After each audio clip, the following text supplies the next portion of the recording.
অন্তর্বর্তীকালীন সরকারের স্থানীয় সরকার মন্ত্রণালয়ের উপদেষ্টা, উনি আবার একই সঙ্গে যুব ও ক্রীড়া মন্ত্রণালয়ের উপদেষ্টা জনাব আসিফ মাহমুদ সজীব ভুঁইয়া, তিনি আজকে আজ বৃহস্পতিবার 24শে এপ্রিল আজ উনি একটা ফেসবুকে স্ট্যাটাস দিয়েছেন।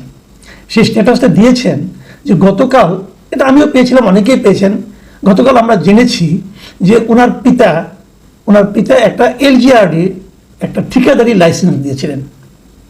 তো মন্ত্রীর পিতা, যে মিনিস্ট্রিতে উনি মন্ত্রী অথবা উপদেষ্টা, তো মন্ত্রী, যে মিনিস্ট্রির উনি উপদেষ্টা, সেই মন্ত্রণালয়ের ঠিকাদারির লাইসেন্স ওনার পিতা নিয়েছেন। এবং এটা একটা ভয়ঙ্কর ব্যাপার কিন্তু, কারণ উনি যখনই যেখানে ঠিকাদারি পাওয়ার জন্য, কাজ পাওয়ার জন্য যখন অ্যাপ্লাই করবেন, ওনারটা যোগ্য কি অযোগ্য, ওনাকে কাজ দেওয়া ঠিক কি বেঠিক, তার চেয়ে বড় কথা যখন নাকি সেই ইঞ্জিনিয়ার এবং অন্যান্য যারা থাকবেন তারা যখন দেখবেন যে তাদের মন্ত্রণালয়ের সর্বোচ্চ ব্যক্তির পিতা তিনি, তখন তারটা কিন্তু বাতিল করাটা কঠিন হয়ে যাবে। বাংলাদেশের যে রাজনৈতিক কালচার, বাংলাদেশের যে প্রশাসনিক সংস্কৃতি, সেখানে কঠিন না, রীতিমতো অসম্ভব হয়ে যাবে। তো এই যে একটা ভয়ঙ্কর বিষয়, গতকালকে আমি পেয়েছিলাম, আমার কাছে ওই ওনার যে লাইসেন্সের যে কপিটা এসেছিল, ওটা আমার কাছে না অবাস্তব লেগেছিল। আমার কাছে মনে হয়েছিল এও কি সম্ভব। তো এটা আজকে আমি গতকালকে বলেছিলাম আর একটু রিচেক করার জন্য আমি একটু চেষ্টা করছিলাম। তার আগেই আজকে সকালে যখন আমি জানতে পেরেছি ঘটনা সত্য, তার আগেই দেখলাম আজকে আমাদের আসিফ মাহমুদ সজীব ভুঁইয়া সাহেব নিজেই একটা ফেসবুকে স্ট্যাটাস দিয়েছেন এবং উনি বাবার হয়ে ক্ষমা প্রার্থনা করেছেন। এবং উনি কি লিখেছেন সেটা আমি একটু পড়ে শোনাতে চাই, পুরোটাই পড়ে শোনাতে চাই। এই কারণে চাই যে আমি ওনার বক্তব্যটা, মানে উনি ক্ষমা চাওয়ার পরে উনি কি বললেন, এবং এখান থেকেই আমি ওনার মানসিকতা এই একটা ধারণা পাওয়ার চেষ্টা করছি।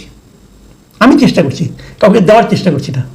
শুনুন উনি কি লিখেছেন। উনি লিখেছেন, প্রথমেই আমার বাবার ভুলের জন্য ক্ষমা প্রার্থনা করছি। বাবা কিন্তু ক্ষমা প্রার্থনা করেন, পুত্র ক্ষমা প্রার্থনা করতেছেন।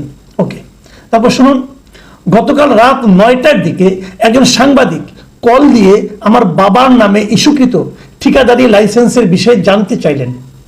বাবার সাথে কথা বলে নিশ্চিত হলাম তিনি জেলা পর্যায়ের, মানে জেলায় নির্বাহী ইঞ্জিনিয়ারের কার্যালয় থেকে ইস্যুকৃত একটি লাইসেন্স করেছেন।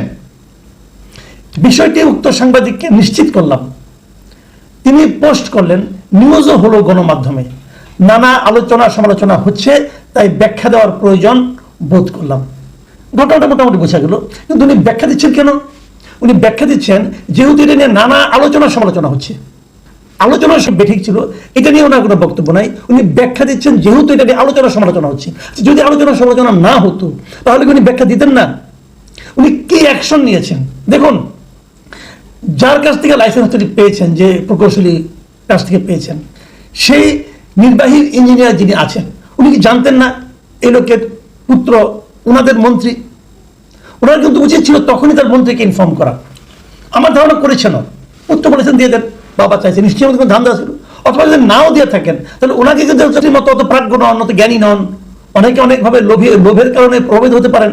ওনার তো খালি পিতাই না, ওনাদের আরো অনেক আত্মীয় স্বজন আছে, তো তারাও তো আসতে পারে, তাদের সবগুলি কি উনি দিয়ে দেন? এটা কিন্তু বড় পয়েন্ট। উচিত ছিল যে তাকে ইনফর্ম করা।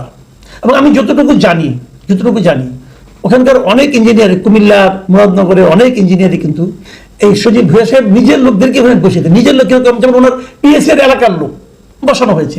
এগুলো খবর অলরেডি আমি পাচ্ছি, আরো পাবো, পরে ডিটেল জানাতে পারবো। তো এগুলো তো হচ্ছে রে ভাই। আচ্ছা, তারা কিন্তু জানাতে পারতেন যে কাজটা ঠিক হচ্ছে না, অথবা মন্ত্রীকে বলতে পারতেন যে স্যার আপনার পিতা কিন্তু এটা করেছেন, তখন মন্ত্রী তাকে পিতাকে থামাতেন। আচ্ছা, তারপরে লিখেছেন, আমার বাবা একজন স্কুল শিক্ষক, আকুবপুর ইয়াকুব আলী ভুঁইয়া পাবলিক উচ্চ বিদ্যালয়ের প্রধান শিক্ষক। মাথায় রাখবেন, ওনার বাবা একজন একটা স্কুলের, একটা হাই স্কুলের হেডমাস্টার। কিন্তু ভাই কিছু বোঝেন না এরকম না, জ্ঞানী লোক। এলাকায় হাই স্কুলের হেডমাস্টারকে সবাই খুবই সম্মান করেন। এলাকার এমপিরা পর্যন্ত হেডমাস্টার সাহেবকে সম্মান করে কথা বলেন। আমরাও আমাদের স্কুলে যারা হেডমাস্টার আছেন অথবা যে কোনো মাস্টার আছেন, আমরা কিন্তু টিচারদেরকে খুবই অন্যরকম উচ্চতায় তাদের দেখি, এবং তাদের জ্ঞানটাও আমরা ওরকম ভাবে মূল্যায়ন করি যে উনি অনেক জ্ঞানী হন। তো এরকম একটা স্কুল টিচার, উনি বুঝতে পারলেন না জিনিসটা কি হচ্ছে, উনি কি করতে যাচ্ছেন। আচ্ছা, উনি যদি স্কুলের হেডমাস্টার হন তাহলে ওনার আবার ঠিকাদারি ব্যবসা করার দরকারটা কেন? একটা স্কুলের হেডমাস্টারটাকে একটা পার্ট টাইম জব। হেডমাস্টার তো উনি ক্লাস করে চলে আসবেন তা কিন্তু না, পুরো স্কুলের দায়িত্বটা ওনার। তো উনি আবার ঠিকাদারি করার দরকারটা কোথায়? নাকি লোভ? এরকম একজন লোক, তাহলে এই যদি তার মন মানসিকতা হয়, এই যদি তার অর্থের প্রতি লোভ থাকে, তো ওনার তো হেডমাস্টার হওয়া উচিত না, অথবা হওয়ার পর থাকা উচিত না, ওনার তো কিন্তু রিজাইন করা উচিত আমি মনে করি। এই লোক কি করে এখন হেডমাস্টার থাকেন, যাদের এরকম একটা ঠিকাদারির প্রতি লোভ থাকে এখনই, এবং চাকরি থাকাকালীন, এটা কি হলো ভাই? আচ্ছা, তারপর উনি কি বলেছেন, স্থানীয় একজন ঠিকাদার কাজ করার জন্য বাবাকে লাইসেন্স করার পরামর্শ দেন। বাবাও তার কথায় জেলায় নির্বাহী ইঞ্জিনিয়ার থেকে একটি ঠিকাদারি লাইসেন্স করেন। রাষ্ট্রের যে কোনো ব্যক্তির ব্যবসা করার উদ্দেশ্যে যে কোনো লাইসেন্স করতেই পারে। ঠিক আছে, করতে পারে, মানলাম। আগে যে কথাগুলি বললেন সেগুলি একটু বলি। একজন ঠিকাদার কাজ পাওয়ার সুবিধার্থে ওনাকে পরামর্শ দেন আপনাকে লাইসেন্স করেন।